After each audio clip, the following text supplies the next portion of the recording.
Hello everyone, welcome to today's lesson. This is the first in a series of lessons on financial accounting. Where to begin? I think it is an instructor's responsibility to begin a subject with two foundational questions. First, what is the subject about? And second, why and in what context is the subject important? Let's start with the first question. What is financial accounting? Well, the broader subject of accounting refers to the act of quantifying business activity.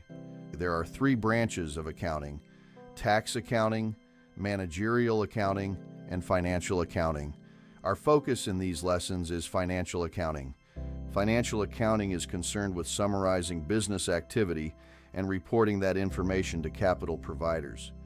Broadly, there are two groups of capital providers: the equity holders who own shares in the company and the creditors who lend funds to the company. Now, what do those capital providers want to know? They want to know how the company is performing and where it stands financially.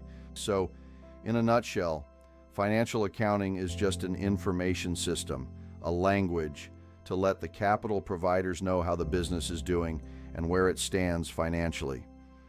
Now, on to our second question. Why is financial accounting important? I think that is somewhat context specific. I presume that everyone watching or listening to this lesson is interested in business.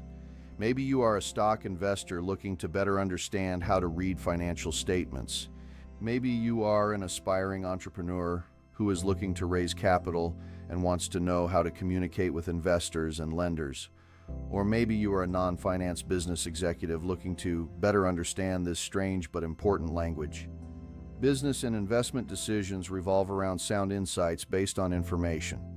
The three financial reports that we will focus on in these lessons provide insights into a company's operating performance and financial positions. This information is vital to making better business and investment decisions.